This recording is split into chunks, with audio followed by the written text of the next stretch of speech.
Moments away from the start of trading, this is Bloomberg Open Interest. I'm Matt Miller. We are looking at futures that are off by more than 1% across the major indexes. You can see the S&P and the NASDAQ down the most. Tech stocks, the biggest ones, are dragging us. Here at the New York Stock Exchange, you can see Onity ringing the starting bell. Over at the NASDAQ, we see Shoulder Check, which is kind of like a hockey playing mental health organization. In terms of the major averages, we can expect to see a real reversal from yesterday's records. Let's get over to Katie Greifeld to see where the trade is landing. Yeah, Katie? Matt, it doesn't matter if you are big or you're small, you're down today. You take a look at the S&P 500, currently off by 1%. The NASDAQ 100 sort of flirting there. Now you can see we are solidly down 1.7% lower on the NASDAQ 100. And small caps, of course, we've been talking about the great rotation all week. Taking a bit of a breather right now. Russell 2000 down about 0.9%.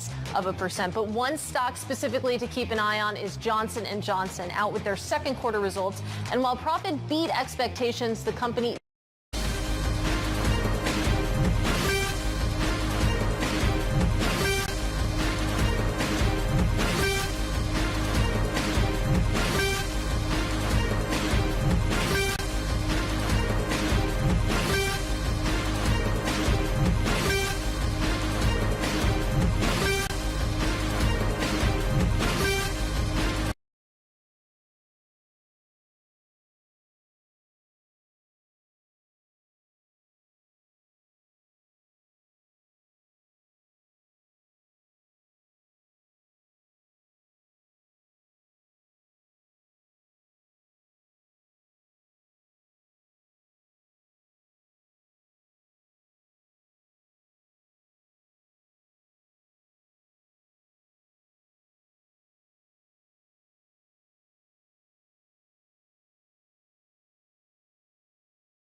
Wix gives you the power of AI to build the website you need. Yeah, I think for the smaller caps, that's probably true.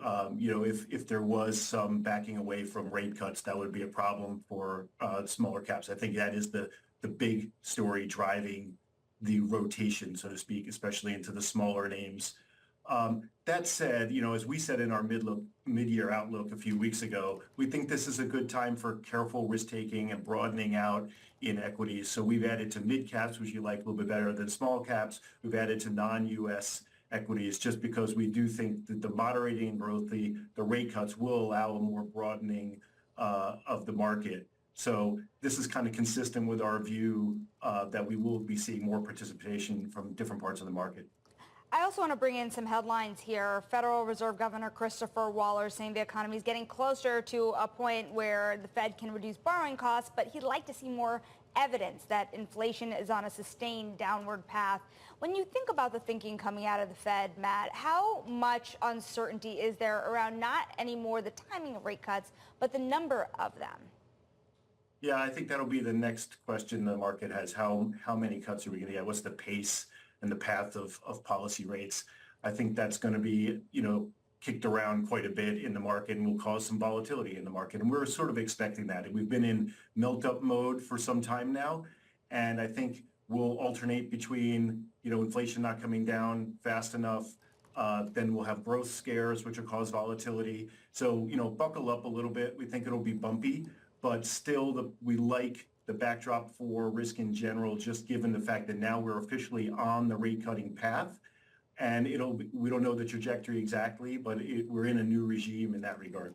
A lot to look forward to there, of course, when it comes to growth scares and some of the bumps that you just laid out there. But, of course, we're talking about rate cuts as we're really heading into the heart of earnings season. And I mean, when you think shorter term, the next couple months, what do you see as the real driver? Is it going to be that rate cutting story, or are we going to be talking about corporate fundamentals here?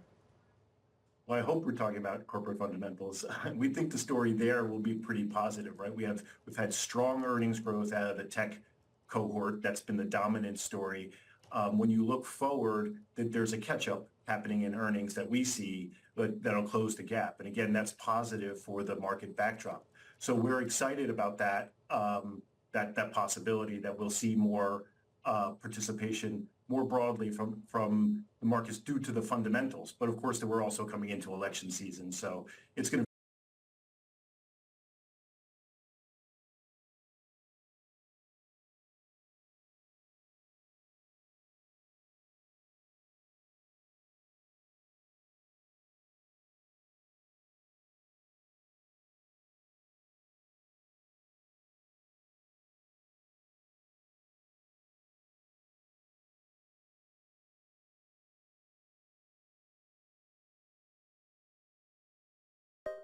Hi, I'm Mike Gitlin. I wanted to welcome you to a new edition of Capital Ideas Podcast. Portions at the sector level, that's true. We don't see it broadly in the market as being a durable theme. Typically, you get some pressure, a lot of volatility into an election, and then typically there's a rally out on the other side, regardless of party that wins.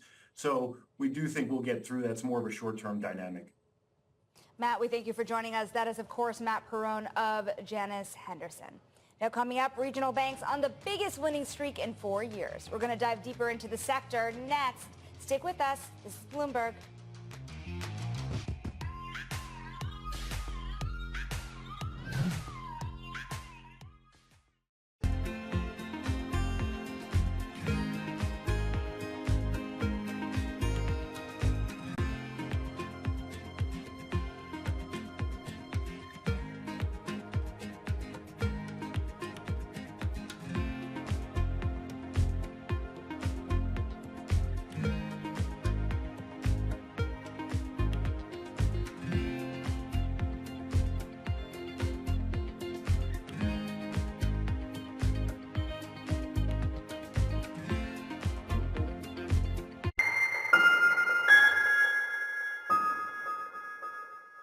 Today's CFOs are reshaping the C-suite. Bloomberg's Chief Future Officer shines a spotlight on these dynamic leaders.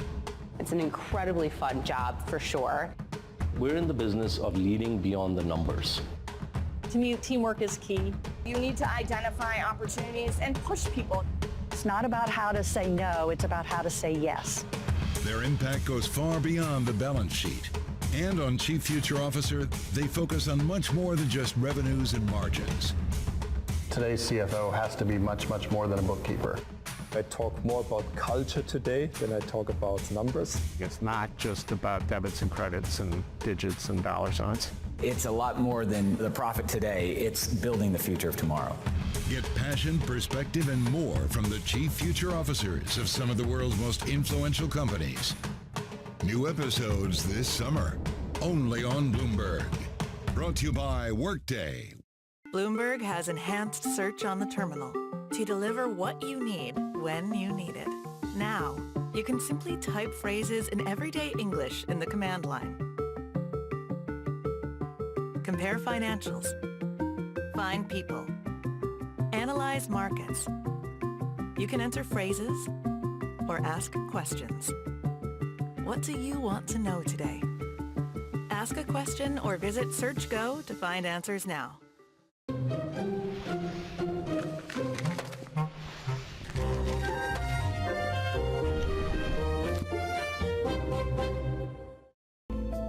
Bloomberg covers the world with unmatched reach and resources.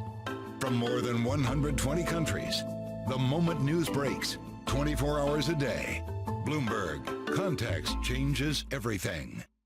Welcome to the world of decentralized finance. With the surge in Bitcoin, you have crypto stocks also surging. Bloomberg's covering all things crypto, the people. This is a political attack, and we must hold our elected officials accountable. The transactions. Really a record-breaking moment. Bitcoin is the exit strategy. And the technology. Awareness is going to grow, and these things grow the overall industry. Crypto as an asset class is here to stay. Bloomberg Crypto, only on Bloomberg.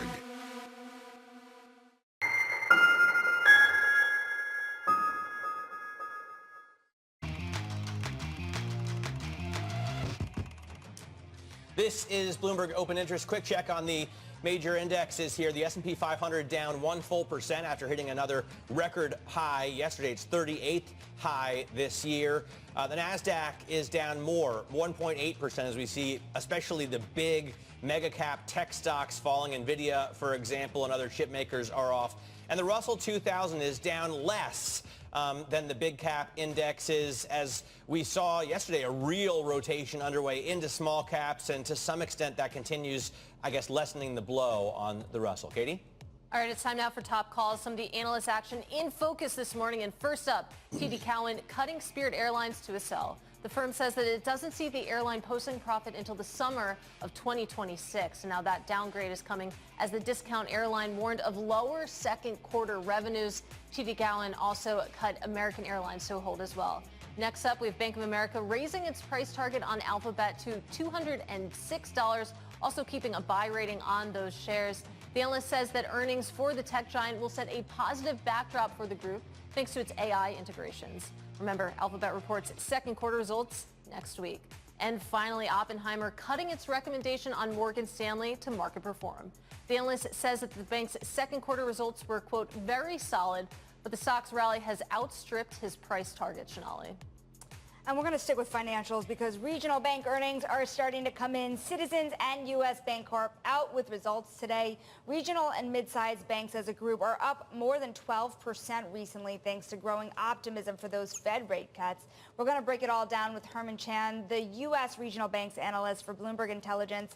And it's interesting because you did see the KBW Bank Index rise the last 3 days. It's actually now outpacing the S&P 500.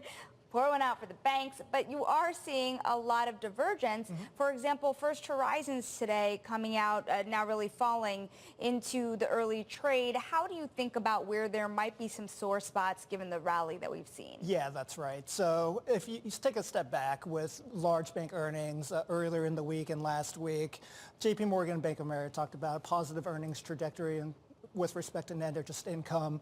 PNC confirmed that yesterday, and we saw a little bit of that from U.S. Bank today. On the other hand, there's been some divergence, as you mentioned before, with First Horizon reducing their outlook for net interest income for the full year. So it's going to be some mixed trends with regional banks, it seems like. Do you have any input from politics when you look at your models, right? Do you think about how a Trump-Vance ticket might affect the banks, even though you're not representing or studying the big banks, you're looking at regionals? Yeah, so a lot of the enthusiasm for bank stocks also hinges on a potential Trump presidency. Really, that's focused on lesser regulation on regional banks. There could be more tiered regulation that the prior Trump administration had with the Fed. And there could be more M&A activity. One of the things that's really hampering higher deal activity within bank M&A is that the Biden administration has been pretty reticent on approving deals. So in a potential Trump administration, you could see more tie-ups. That's what I've been wondering, because I remember coming out of March 2023, the idea was that we'd see a lot more consolidation in the industry. We haven't really seen that regulation being a big part of it. If some of those hurdles were to be removed, I mean, how much M&A could we be talking about here? Yeah, we're still at pretty lows. Really, what's been hindering it is that there was one deal, the First Horizon TG deal was not approved by the Fed, and then there's been two factors, right? The Biden administration and also higher interest rates. So those two headwinds could actually go away in the next few quarters, and you could see some pickup in activity. Really, the industry is looking at the Discover Capital One deal. If that gets approved, then you could see some more opening of. We do have, though, still more than 4,700 banks in this country, right? I mean. Right. I mean, they could definitely merge. It's pretty fragmented compared to other countries. And, you know, to the point that he's making also, there is been a lot of uncertainty around those deals. Maybe this lifts the cap. There's actually something else. When we think about rent, actually, the Biden administration's potential rules around rent caps, I'm wondering how that might impact things. Because you saw New York Community Bank take a massive hit based on this issue in New York. Could that be more widespread if this were to take effect? That remains to be seen if it's really going to be fleshed out. It isn't really on the radar screen yet, but it has, as you mentioned, really affected what's happened with the properties, the multifamily properties that New York Community is highly exposed to, and that's really one of the reasons why we had some hiccups with the stock earlier in the year. And I mean, just zooming out, you know better than most people that the broader audience talks about regional banks much more than they did just a couple of years ago. And a lot of that comes back to concerns of, is there another shoe to drop, particularly when it comes to CRE? So just to really wrap this all together, is there another shoe to drop? Are we out of the woods? Right now, we've had so many quarters of the banks understanding the potential risk of commercial real estate. Every quarter by quarter, the banks are adding to their reserves, specifically with office commercial real estate. And if Fed rate cuts actually do happen, that's positive for credit quality, because your borrowers can support these potential problem properties a bit better with lower borrowing costs. Herman, we thank you so much for joining us, of course, at the middle of a very busy regional bank earnings season, start of all earnings seasons, though.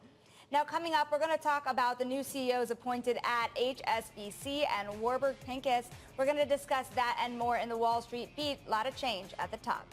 This is Bloomberg.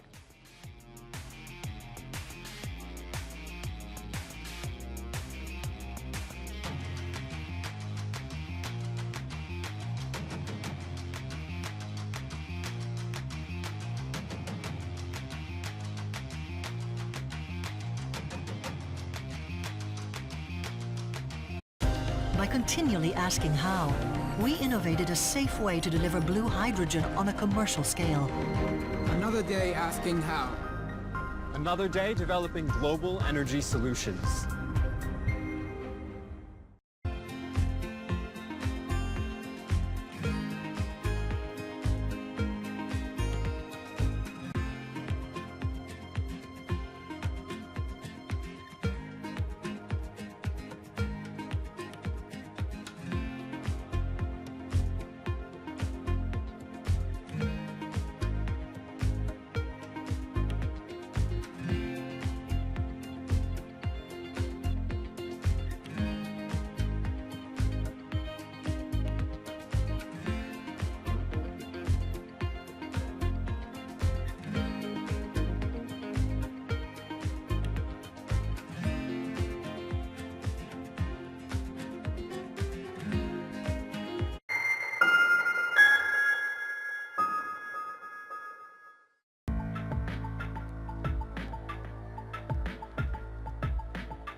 This is Bloomberg.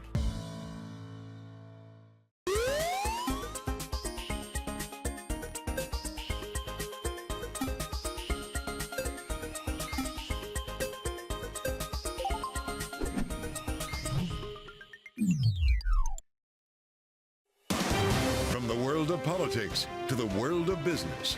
Every weekday on Bloomberg TV and radio, hosts Joe Matthew and Keely Lines deliver news, insight, and analysis from and about politics' biggest power players. The president has been clear that is non-negotiable. I mean, this is going to be an ugly, ugly year. Balance of Power, live around the world every weekday, only on Bloomberg Television and Radio. Context changes everything.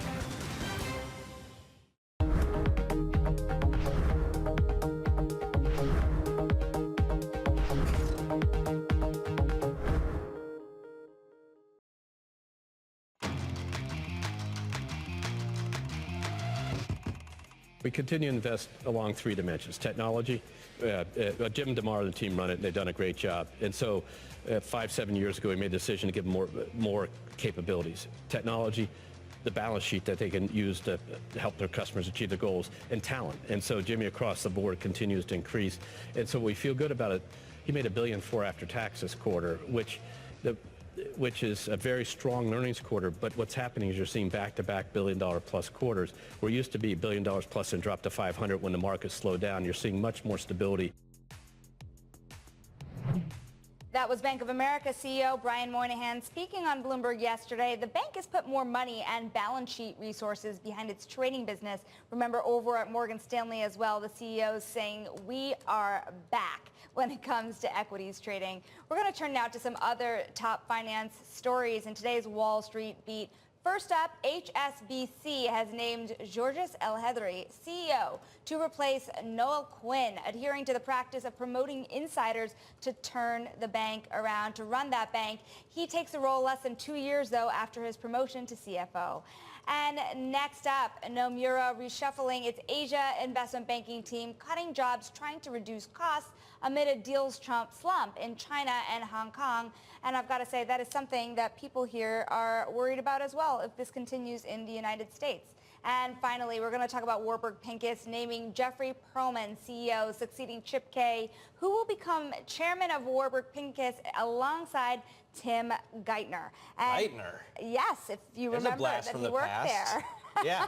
No, very cool. I mean, actually both, because Warburg Pincus, back when I started in this industry, was just a massive name in finance. And obviously Tim Geithner, throughout the great financial crisis, was someone we talked about literally every single day. Well, it's also interesting, too. You think about how long this company has been around, 58 years. This is just the third leadership transition in its history. So it really speaks to this is a company that has a lot of stability at the top. And obviously, this was not a decision that was made lightly. Yeah, and it's interesting.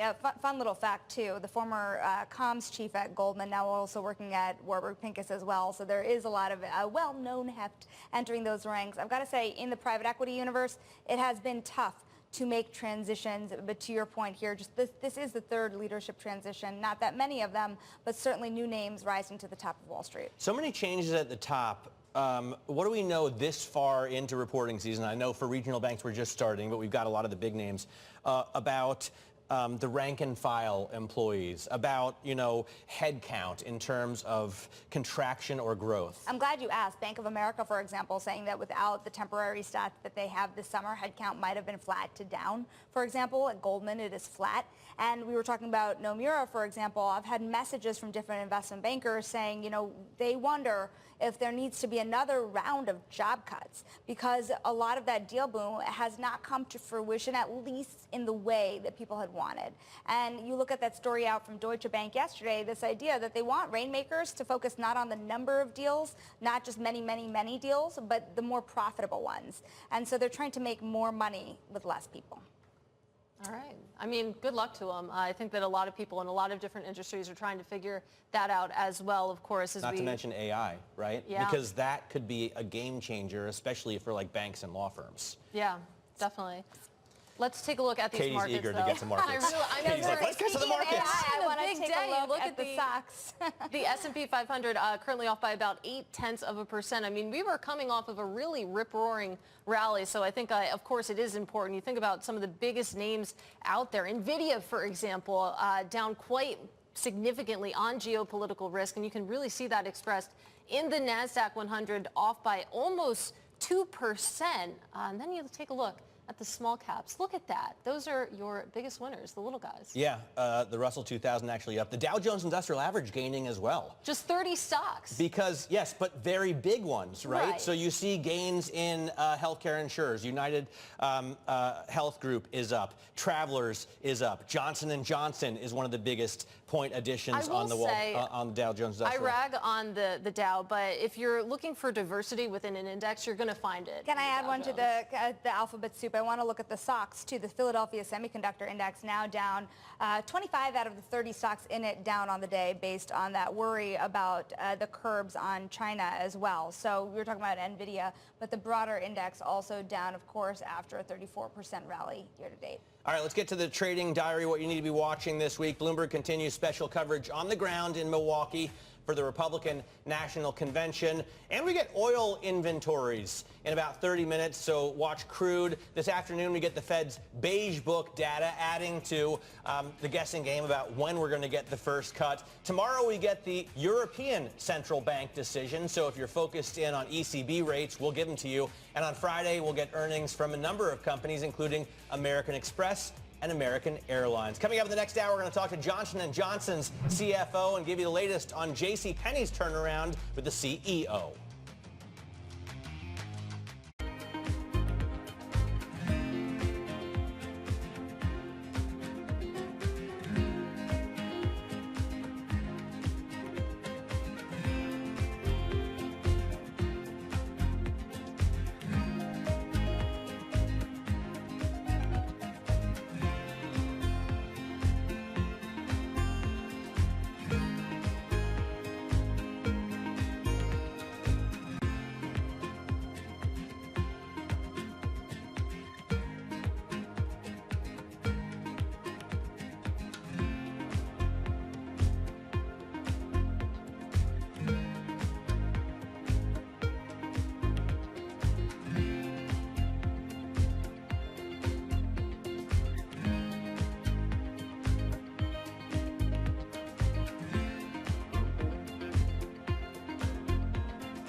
You look at the number of women that want to learn the game, young girls that are joining on the tee.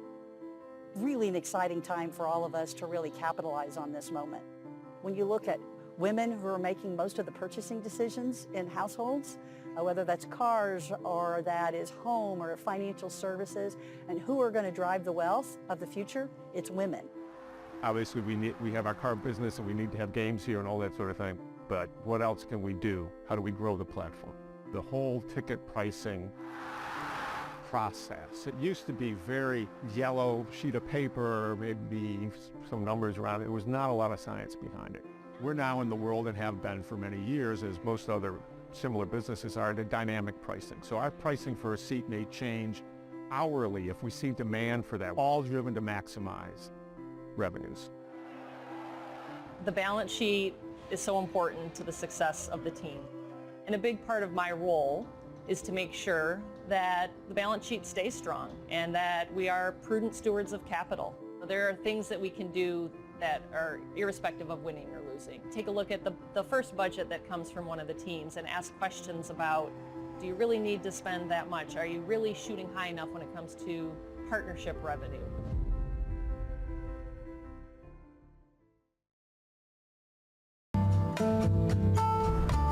DOJ or other authorities. Could face bigger challenges next. It was going to keep Great World Cup. This is a three. As the economic picture. Covering the intersections of Hollywood, Silicon Valley, and beyond.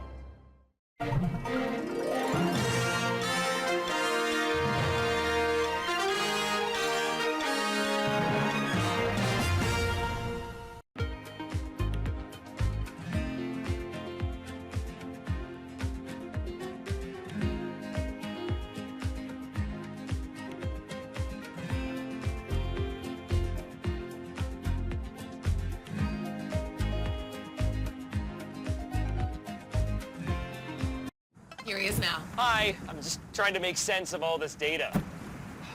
Just get Saspaya. Saspaya? Ah! No! Oh, wow. the quickest way from a billion points of data to a point of view. SAS Via.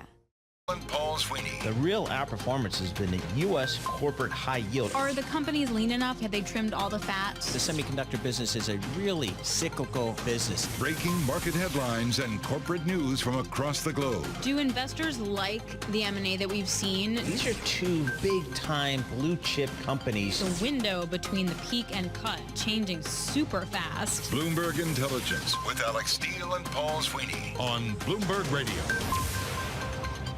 Good Wednesday morning from the Bloomberg Interactive Brokers Studio in New York City to our worldwide audience. We're also streaming live on YouTube, so you can head over to youtube.com and search Bloomberg Podcast, and that's where you'll find us. Coming up, we're going to get the latest from Milwaukee. The RNC, Jody Schneider, political news director for Bloomberg TV and Radio, is going to join us in just a moment. Enda Current, Bloomberg global economy reporter, on the U.S. floating tougher trade curbs and chip crackdown on China. That's certainly impacting the tech stocks today, and we'll break that down. And Sarah Ponchek, a financial advisor at UBS Private Wealth Management, is going to join us and give her thoughts on these markets. So we got a busy hour coming up here on Bloomberg Intelligence. Let's kick it off with Lisa Mateo and get it Bloomberg. This is Lisa. You got it. We've kind of got this mixed vibe on Wall Street. Still some worries over tougher U.S. restrictions on global chip sales to China. Right now we have the NASDAQ down nearly 2%, the S&P 500 down about 1%, and the Dow is up 0.2%. Now that news about those trading curbs has shares of ASML holding lower. Those ADRs down 10%, even after the company reported strong orders in the second quarter. On that same page, I also want to check in with NVIDIA, down 5%. Same for Broadcom, and you have AMD down 6%. Some more economic data out this morning. U.S. home construction, that picked up in June, and that was thanks to a gain in multi-family projects. Housing starts, they increased 3% to a 1.35 million annualized rate last month. The prior month revised up. Building permits rose 3.4%. And industrial production for June, survey was for 0.3%, came in at 0.6%, but still lower than the previous month. Over to the two-year yield, 4.47%. That's up 4 basis points. And the yield on the 10-year, 4.18%. That's up 2 basis points. That is your Bloomberg Business Flash. Paul and Alex. All right. Thank you so much, Lisa Mateo, Alex Steele, alongside Paul Sweeney. Happy hump day. Happy middle of the week day. Yep. Ben Emmons had the great statement today that basically the market's dealing with a hangover. Okay. Like we had a huge move. Yesterday we saw the rotation kind of out of tech into small caps. Small caps are up a bit today, but maybe we're in the hangover phase. That kind of put it in perspective for me a little bit. Yeah, exactly. And, healthy pullback. Yeah. It's another one of those things. Exactly. All right, let's get to Carmen Reinecke from Bloomberg News. She joins us now with some stocks to watch. And one that I had to actually look up, GitLab. What is this company? Why is the stock up? What is happening? Yeah, so it's sort of, this is a company that I would associate really with coders. It's sort of a software company. It's where people are, putting in their code, uploading it, internet stuff, right? So GitLab, GTLB is the ticker there. It's up about 9% right now. This is the biggest jump since June 26th. Basically, it's eyeing a sale. Reuters reported that. This is a Google-backed software company, and some of the potential buyers include peers such as Datadog, and shares of Datadog are also down a little bit. They opened about 6% lower. Let's see where they are. They're, about 6% lower right now. That's ticker DDOG. Bloomberg Intelligence said that a potential Datadog and GitLab tie-up actually could be problematic, especially with Alphabet involved. Of course, they also just this week were said to be in talks to buy a cybersecurity company called Wiz. So just some interesting M&A going on here, potential M&A, and moving these stock prices around this morning. And also you're looking at, this one I don't know, Cassava? Am I saying that right? Cassava? Cassava. Cassava Sciences. What is this puppy? Yeah, so this is a company that's working to develop a drug for Alzheimer's disease, and it's been under pressure. So shares of this, it's ticker SAVA, they're down 30% right now. This is adding to a really significant slump. It was down already 40% this year. There's just clearly some things going on at this company. The CEO, Remy Barbier, has resigned as president and CEO. Wow. Also, the SVP, Lindsay Burns, is stepping down for her role. A former advisor was indicted in June. So just thought it was an interesting one to point out. Shares are really beaten up. This is a pretty big move for any stock. And, anytime your chairman, president, CEO, and founder resigns, something's up. Super and there you go. And if significant. you're a shareholder, you're like, Yep. I'm not going to wait around and see what's going on here. Exactly. All What right, else you I've seen watching? that before. Yeah, so the last one that I was looking at, a little bit of an earnings story today, and also, another CEO move. Shares of Five Below are down 17% right now. This is on track to be the biggest drop if it closes at this level since 2020. So pre-pandemic here, it's down. It's lost almost $1 billion in market cap. The discount retailer cut second quarter earnings per share guidance and also announced that its CEO Joel Anderson would step down. There have been multiple downgrades from Wall Street analysts covering the company, including Morgan Stanley, Truist Securities, and William Blair.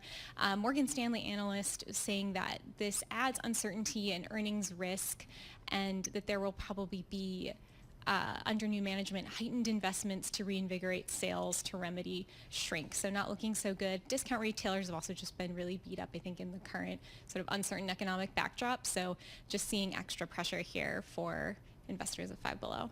All right, thanks, Carmen. We really appreciate it. Carmen Reinecke joining us from Bloomberg News, going through some of the movers, application software, you got a biotech, you got a retail. How about, we do it all for you. You know what happens this time of the quarter all the time? Yep. Big banks report numbers. Literally the next day, they hit the bond market to go sharp down. Yeah. Morgan Stanley, latest big Wall Street bank to tap the U.S. investment grade market today after reporting earnings. So strong Makes sense. demand out there. Makes sense. They do it all also the time. hit a record high yesterday Yes. in the equity market. So, so there is that. Okay, let's get to the politics. So first of all, I want to encourage everyone to read Bloomberg Business Week's interview with President Trump. It is a tremendous piece of journalism. It is really helpful if you're trying to understand Trumponomics in a clear, concise way. They do an amazing job of filtering all of that. That's sort of the backdrop. In the immediate world, we're still in the middle of the RNC, Republican National Convention. This is day 3. Joining us now for more is Jody Schneider, political news director for Bloomberg TV and Radio. Jody, what is the theme today? Today is foreign policy. They're going to look at the world stage. But the most important thing tonight is we're going to hear from the vice presidential nominee, J.D. Vance. And in a way, this is going to be introducing him to a lot of America. Some people know him. They know him from his Hillbilly Elegy book, his story. But he's only been in the U.S. Senate a short time. And so a lot of people don't know him yet. So we're going to be seeing America's going to be getting their first real glimpse for a lot of people of him tonight when he takes the stage. So I guess Jody, the takeaway from last night was, boy, this Republican Party looks really united. Is it as united as it appears to on the TV screen? We had Nikki Haley up speaking last night, for example. Yeah, last night was an interesting night from those of us who remember some of these people as being very not so nice about Donald Trump, some of them only a few months ago. Nikki Haley called Donald Trump totally unhinged. We had Marco Rubio and Ted Cruz on the stage who previously didn't have very nice things to say about him, or Ron DeSantis, who said, he was embarrassed about a lot of Republicans who had to kiss the ring of Donald Trump. Mm-hmm. Well, kissing the ring was what was happening last night. They were all up there talking about how he is the best person to run this country. Nikki Haley, who just a few months ago was still getting pretty good turnout vote counts in the primaries, even after she'd left the race, said last night she was 100% behind Donald Trump. She indicated that they had differences, policy differences. You saw a little smile from Donald Trump sitting in the stands at that one. But she basically was making the case that it's time to come together.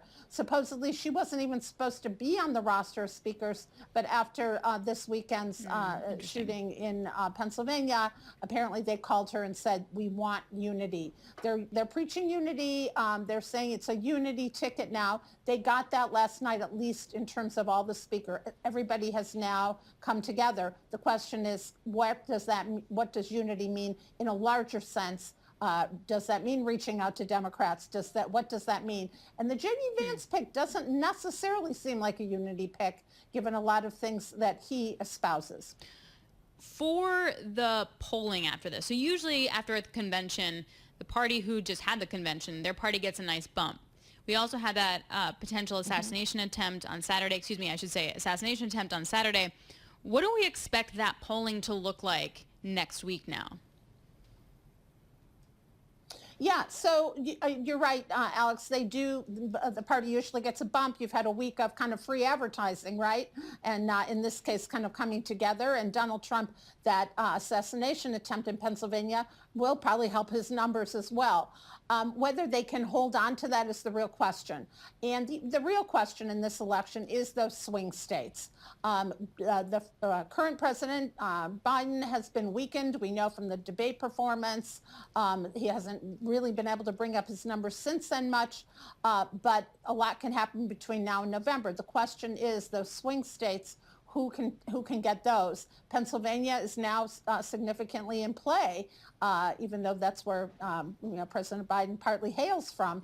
And they're going to be, the Republicans are going to be going in there and hitting those swing states very, very hard, including in coming weeks. Jody, I think the shift is now, and maybe some of the attention now, once we get past the Republican convention, it's going to revert back to the Democrats. What's going on there?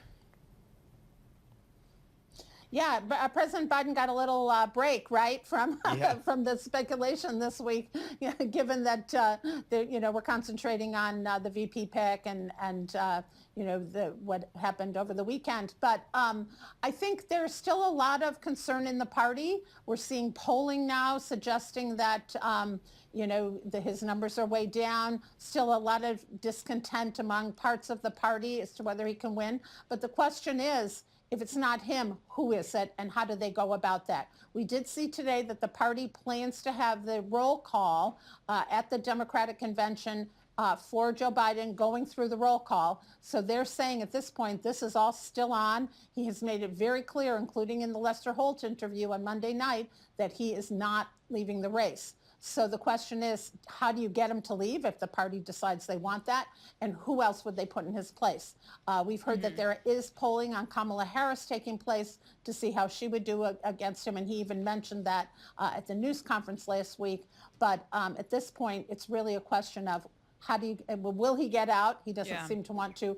And who would be there? And could they win this late in the game? Jody, we appreciate it. Thank you very much. I know it's incredibly busy for you guys. Jody Schneider, political news director for Bloomberg TV and radio. So just some headlines here for you. ASML shares are halted for volatility after an 11% drop. Wow. We're waiting for them. They just started retrading, actually, so they're still down 11%. You also, the NASDAQ 100 extending their declines to now over 2%. The S&P is down by over 1%. A big part of this was the Bloomberg report overnight that we could potentially see severe trade restrictions if companies like Tokyo Electron and ASML continue to give China access to advanced semiconductor technology, and that whole situation is weighing on the chip stocks. Enda Curran, Bloomberg global economy reporter, is joining us. And can you walk us through the potential, what the Biden administration is thinking about? So it's a pretty draconian next step. Essentially what the administration are talking about is making use of something called the Foreign Direct Product Rule. And in essence, that means that gives the US leverage over any kind of technology that includes any kind of US input or material or technology in any way. So it would be a big next step if they were to go down this route and try and put the clampers down on ASML and on Tokyo Electron, like you mentioned. Now, the thing about this is it raises questions in two ways. It's a delicate dance for the US in terms of how it approaches this with allies. It could be diplomatic tension between both Japan and the Netherlands. Companies in the middle of this already say that they've been hit hard enough. And then on the other side, it raises questions about, well, just how effective have the US policies been, because it was back towards late 2022 when the US announced these sweeping measures on chip technology export restrictions to China. Back then, it was expected to be a big deal, and well, clearly it's not necessarily having the impact that they wanted. So so it's a potential major step, but raises lots of questions about where this policy is going at the same time. Realistically, what do you hear from, I guess, the industry about the ability to continue or to try to really make a change in where chips come from, how they're manufactured, the trade flows, onshoring, friendshoring? How realistic is that? Well, we know there is some shifting of production manufacturing going on of not just the chip chain, but other production chains as well. We know, of course, that the big subsidies that the US have rolled out has attracted a lot of investment in the semiconductor space. So things are moving around, but there's still a lot of reliance, as you say, on some key key kind of nodes and and key companies like ASML and like in Taiwan and the like. But the other sort of feeling, I think, among the macroeconomic side of this is that people are kind of on pause now with investment and spending plans until they see where the US election goes in a few months. So, on the one hand, it could either be, broadly speaking, continuity with the current administration, or if it's a change of administration, it could be quite a different approach, maybe even more hawkish. That's what all the signals are. That's what our own interview with former President Trump signals. So there's a lot up in the air here, and I think this kind of potentially big step by the administration so late in the political cycle, I think, is giving people pauses just to ask questions about where is US policy towards China going in the near to medium term. I mean, of course, it's always hard to understand the stock reaction with these kind of headlines because political hedging has not really worked. And also you have some of these stocks that have had a huge run up anyway. So we have to sort of take that with a grain of salt. Do we understand, though, what more trade restrictions will do to the global economy? I know that President Trump's team says that it's okay because we'll have lower taxes and more consumption, and it's going to be the other countries and companies that will pay for it, not the United States. What do you think? What's your research tell you? I think people are starting to focus on this now, Alex, in a way that they weren't. I mean, the last few weeks, the political cycle in the US has changed a lot. And I think both in the US and globally now, people are saying, if there is a change of administration, what would it mean for the trade and flow of goods and capital and services? Obviously, US-China is at the center of it. It's red hot. But it's not just US-China. Former President Trump is talking about raising tariffs and driving hard bargains with all trading partners who have a deficit with the US. So it's just cementing this idea of heading for deeper protectionism, maybe deeper mercantilism, certainly less kind of cooperation on the world stage. And then how does that flow through to prices and people at home, consumers? It probably means more expensive production, so more expensive goods to buy, and that's the whole inflationary story. So I think there's a lot of uncertainty about where this is all going, but at the same time, people now are starting to focus hard on it in case of there is a change of administration in a few months in the US. Certainly having an impact on the market, that is for sure. Enda Curran, thank you so much for joining us. Enda Curran is a global economy reporter for Bloomberg News, joining us from Washington, D.C.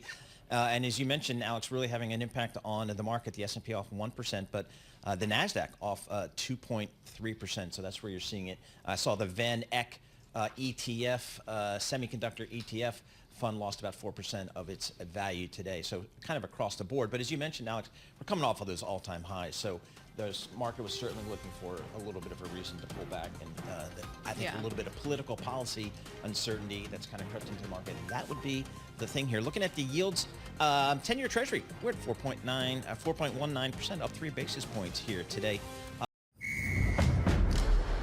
Kraken client support. It's like soccer. Out there, you can't see and know everything, but I'm connected to experts who have another perspective, who I can chat with whenever I need to. They're here to give me support and answer my questions. We all need a little help sometimes. But once it's decision time, that's all on me.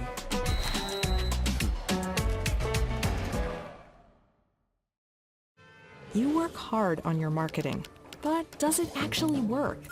With Monday.com, you have everything you need to get the results you want and easily demonstrate the impact you're making. You know exactly what's going on, so you have the control and confidence to run your campaigns, while still making sure all your marketing efforts fit your strategy. Go to Monday.com and manage your marketing better today.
markets, headlines, and breaking news 24 hours a day on Bloomberg Radio, Bloomberg Television, and the Bloomberg Business app. This is a Bloomberg Business Flash.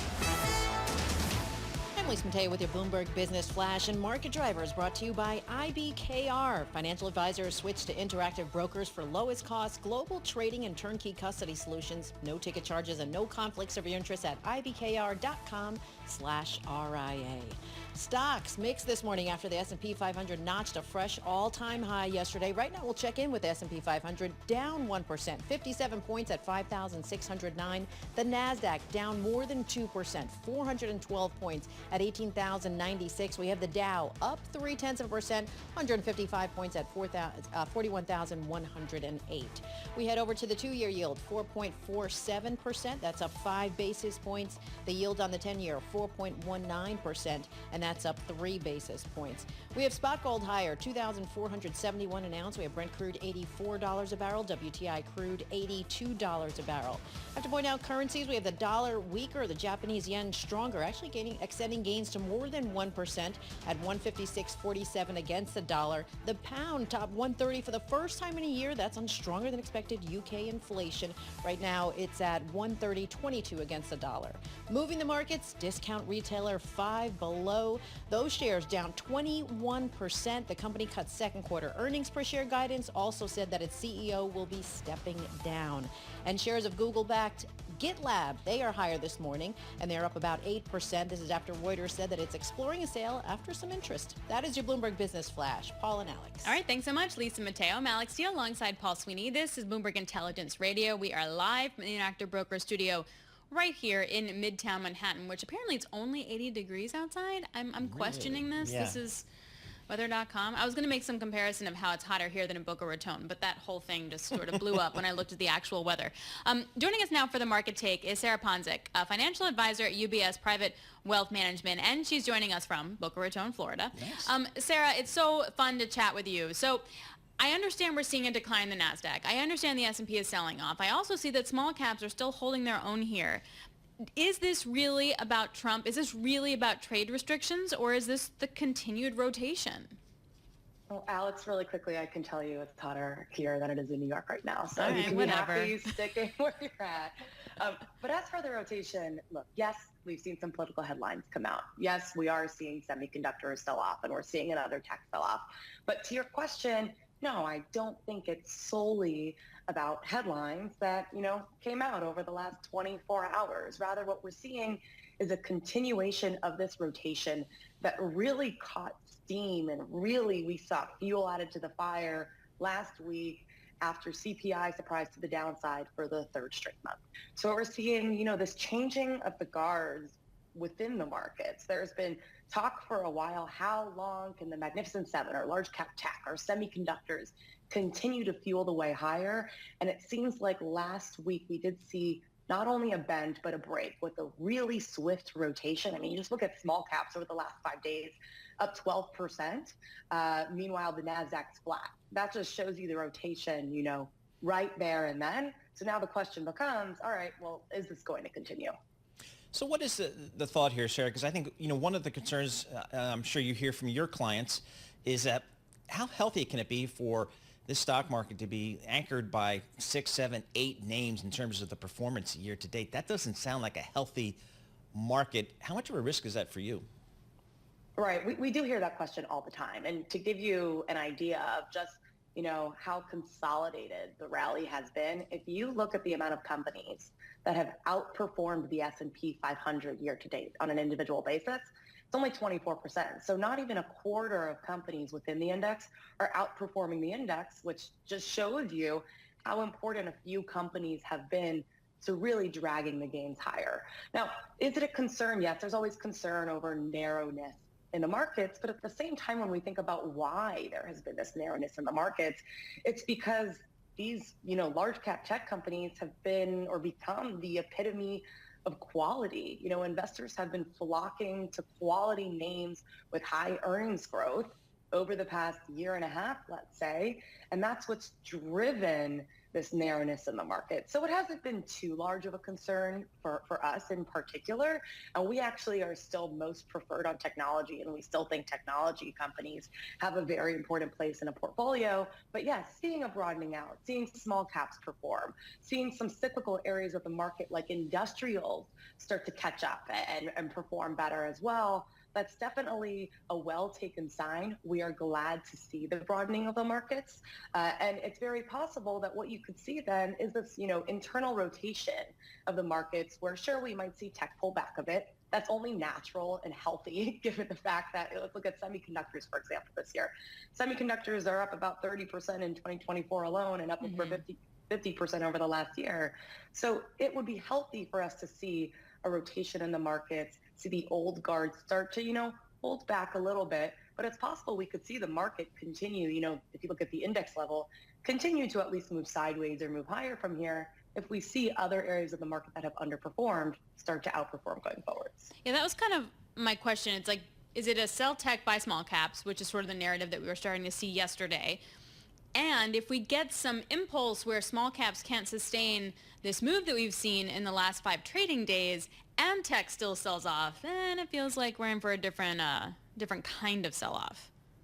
Right. And when we think about this rotation that we're seeing, there's really 4 factors that we feel as though need to happen in order for this rotation to continue in a healthy way for the market to continue to move higher. And what those 4 factors are, one, inflation needs to be contained, which per the CPI data we got last week looks like is possible. 2, the Federal Reserve needs to start cutting rates. We've been talking about it for a long time now, but we are as close as we have ever been, and we're finally seeing the whites of the eyes potentially of interest rate cuts, and the market's fully pricing in a cut starting in September and to this year and then continuing into next year. The last 2 factors are probably more so where the risk is. So the third factor is that, economic growth needs to remain resilient here. Sure, we had great retail sales data this week, but if we see any signs that the economy is veering off, we could easily see investors, start to flock back again to those high quality growth companies. So there is a little bit of a risk there. And then the last one that I would say is that we need to see earnings growth converge between, these 7 companies and then the S&P 500 x these 7 companies. It might sound surprising because we have seen, fantastic stock, runs over the last year and a half, 2 years, but we're actually about to see in the second quarter, if you look at S&P earnings and you strip out those magnificent 7, the large 7 companies, this is actually going to be the first time since 2022 that we're going to see earnings per share growth for the rest of the S&P 500. So we need to see that continue, and we need to see those earnings catch up, with the earnings growth, continual double-digit earnings growth that we've seen from those 7 companies alone. So, it feels like for this market, earnings are going to matter this season. It's not just the Fed, and the Fed's going to lift this market. Earnings have to come through. How are you guys thinking about this earnings season that we're just kind of in the early stages of? Right. Earnings absolutely do have to come through. One, there's a couple things that we'll be paying attention to. If you look at the first quarter earnings season, the amount of companies that mentioned artificial intelligence and AI in their earnings calls was just through the roof. So are we going to continue to see them talking up AI? That'll certainly be an interesting trend, at least, to watch. From the numbers perspective for us, it's really seeing, okay, are we going to see EPS growth for cyclical sectors and say for consumer discretionaries start to move higher? If you look at where expectations currently are for the fourth quarter of this year, so not where we currently are, but future, looking out a little bit further into the year, the expectation is that we're going to see, year-over-year earnings growth for those 493 companies. So again, strip out those large 7 of about 11%. So double-digit earnings growth is the expectation for, the majority of S&P 500 companies, not including those, tech and, the large companies that have continued to do what they've continued to do best and make money and, produce earnings. So yes, starting this quarter, we need to see that that's actually going to be a reality and that we are going to see earnings growth come to fruition. Because like I said, we really haven't seen that since 2022. Do you guys like the smalls right now? We do. We see, look, if you're someone who believes that interest rates are going to come down, which we are. Our economist prediction is that we'll see a Fed rate cut in September, another one later in the year. We'll continue through the year. We're also, our chief investment office expects that 10-year Treasury yields will probably end the year somewhere around 385.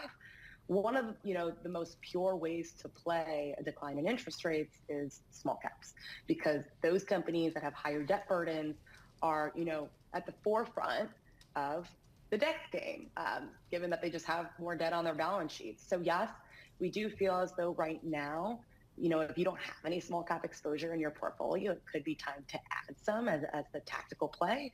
But, small caps in general have more risk than large caps. So making sure you can take on that risk. But yes, we do, see potential for small caps to outperform, from here on out. All right, Sarah, thank you so much for joining us. Always great to catch up with you. Sarah Ponczek, financial advisor, UBS Private Wealth Management. Full disclosure, I am a client of UBS Private Wealth Management, Tony O.C. Full disclosure, I'm a fan of Sarah Ponczek. So. Yeah, I know. She's great. From Yeah. Bloomberg News, Bloomberg Radio, TV back in the day, and now she's at UBS. So we both have our biases there. Yeah, that's fair. Going down in Boca Raton, Florida, so very good. It feels like if you look at the S&P, the NASDAQ here, I mean, we've had guests come in over the last week or 2 or 3 saying the market's just kind of looking for a reason to pull back a little bit. Mm-hmm. And maybe just talk about tariffs and kind of trade policy. Exactly. That's all it needed here for this pullback. Right, and Paul, you've been talking about this for a while, that there is going to be an event where, and you were thinking more maybe in the fall once we get through earnings, but this may not be, it might be a rolling event that sort of impacts those tech stocks.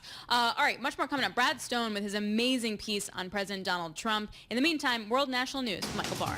Thank you very much, Alex. Paul, it's day 3 of the Republican National Convention. Tonight, Ohio Senator J.D. Vance will introduce himself to a national audience when he delivers his first speech as the Republican vice presidential nominee. Bloomberg's Anne-Marie Hordern is in Milwaukee. I think for J.D. Vance, it's going to be about, one, this is the first time we'll see him as the VP pick. It's the first time that this RNC will hear from him, and part of it's going to be an introduction of who he is. He's going to talk about his upbringing in Appalachia. He has a memoir out about this. He was raised by his grandparents who were blue dog card-carrying Union Democrats. And he's going to talk about how that Democratic Party doesn't exist anymore and how Trump's policies make sense for America, especially Americans that feel left behind and Americans that feel like inflation has just eclipsed their paycheck. Bloomberg's Anne-Marie Hordern. Peter Navarro, who served as the top trade advisor to former President Donald Trump, was released from federal prison this morning. Navarro served a 4-month sentence at a federal correctional institute in Miami for defying a congressional subpoena. Navarro is listed among the speakers at this week's RNC. The Department of Homeland Security's Inspector General says it's investigating the Secret Service's handling of security for ex-President Trump the day a gunman tried to assassinate him at a Pennsylvania rally. The agency said today the objective is to evaluate the Secret Service's process for securing Trump's Saturday event. President Joe Biden already had directed an independent review. Finally, Paris Mayor Anne Hidalgo swam in the Seine River this morning. She is seeking to show that the river is clean and ready for the 2024 Olympic Games that kick off later this month. France spent the equivalent of $1.5 billion.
It's not the critic who counts. And you know that. Some still call it luck. Let them, because you know what it's always been. Inevitable. Today on Bloomberg Radio, Bloomberg Television, and the Bloomberg Business app. This is a Bloomberg Business Flash. From the Bloomberg Interactive Broker Studio, I'm Lisa Mateo. We've got a mixed reaction on Wall Street. The U.S. said to be considering its most severe trade restrictions yet on China's chips access. Right now, I want to check in with the tech-heavy NASDAQ down more than 2%. 402 points, 18,106. We have the S&P 500 down more than 1%, 63 points, 5,603. And the Dow up 0.2%, or 108 points at 41,068. Take a little bit deeper dive. We'll use that IMAP feature on the terminal. Of the 11 major industry groups, well, we have the biggest drag coming from information technology. You look a little further, you see semiconductors and then semiconductor materials, equipment, with Applied Materials at the top of the list. Applied Materials shares down about 6%. Semiconductor, those stocks really taking a hit. We have NVIDIA, Broadcom down 5%, AMD down 7%. We have the 2-year yield, 4.46%. That's up 4 basis points. And the yield on the 10-year, 4.18%.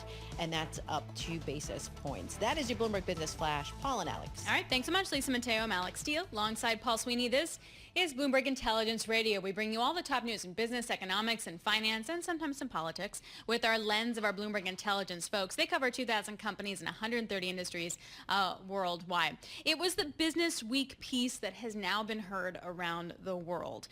It was an incredible front page on what Trump would do with taxes, tariff, the Fed, and more. It's a real deep dive into Trumponomics in a way that I have not seen yet.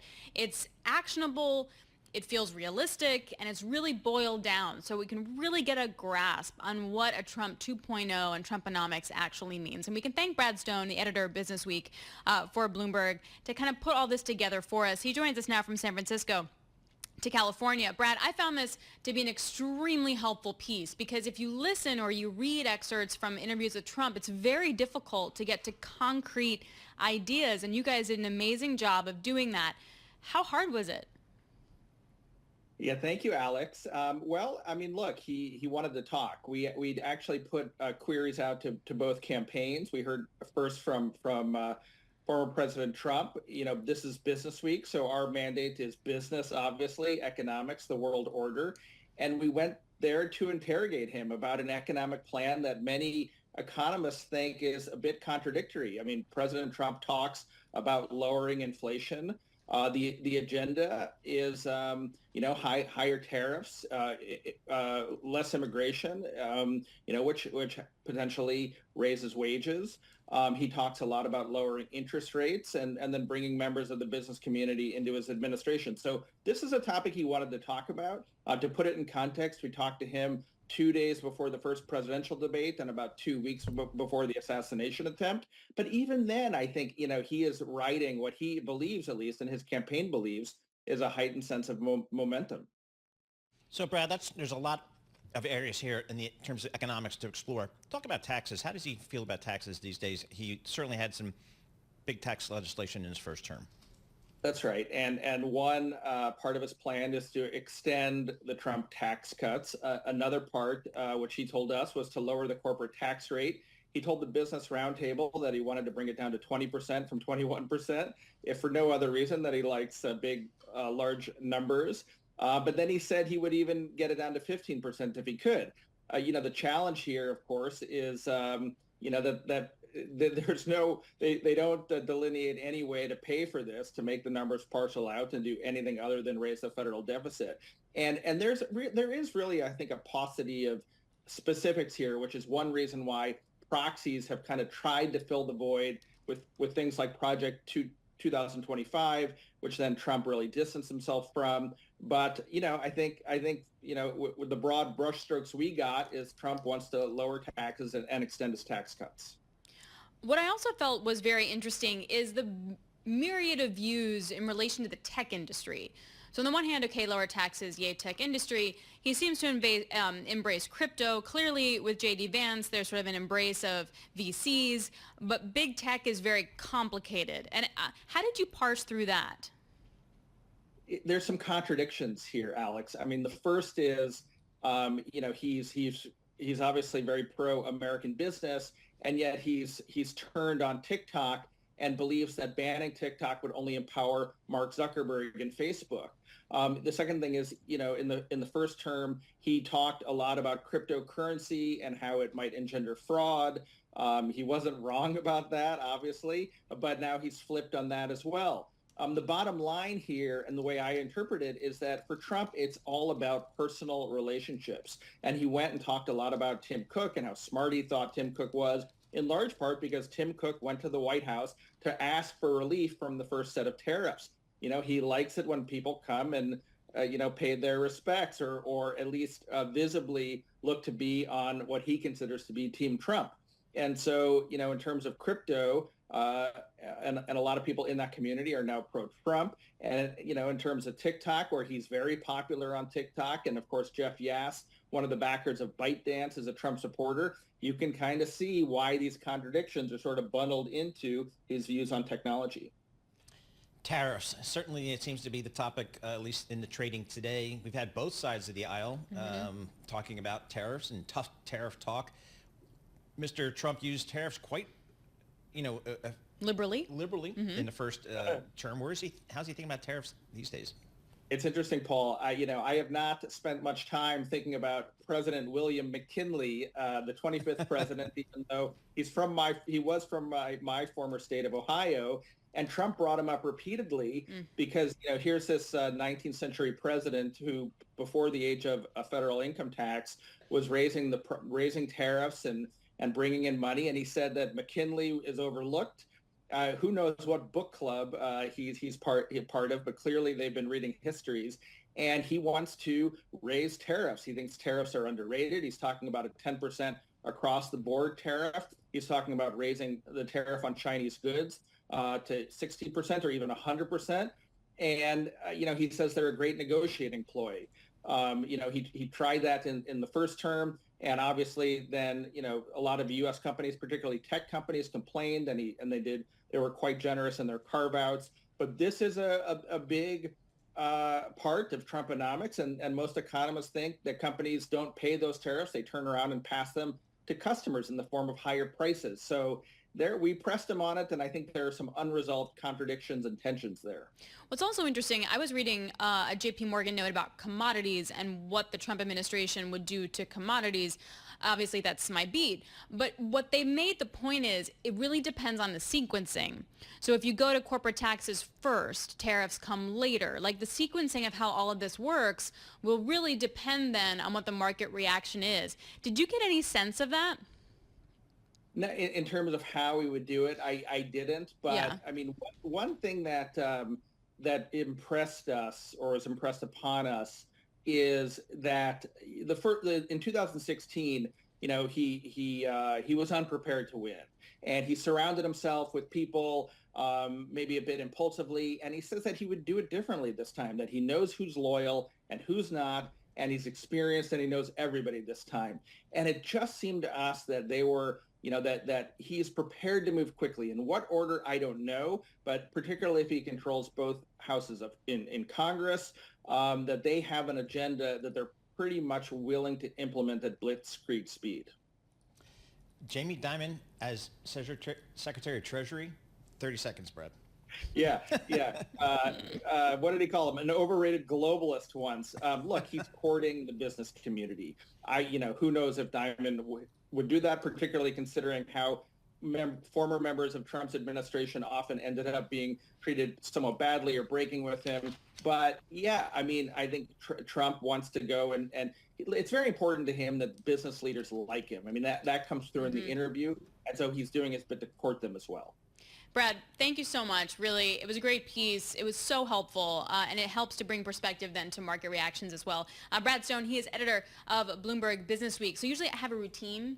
Yep. Like I have a routine on the way in. I'm like what I'm reading and how fast I have to read it to get read in. And, and this article just messed up everything. It does. And the new Business Week, it's a monthly now. But they're keeping the Business Week name because it's got some brand value and it's cool. It is like thick. Yeah. And the first cover was Arnault. Talk about luxury. The second issue, Trump.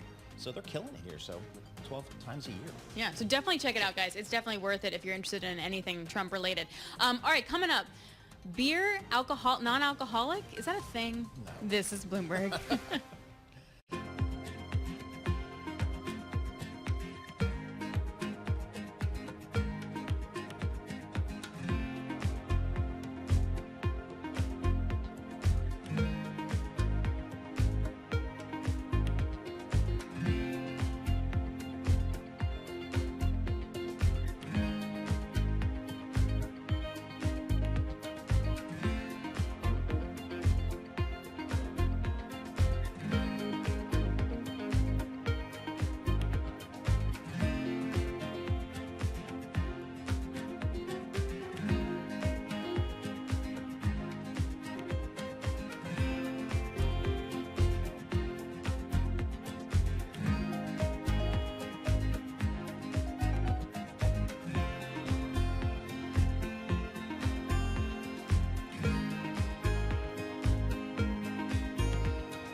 Now, your company news headlines on Bloomberg Radio. From the Bloomberg Interactive Broker Studio, I'm Lisa Mateo. Shares of First Horizon are lower. They're down about 4%. Now, the firm reported adjusted earnings per share for the second quarter topped estimates. The lender said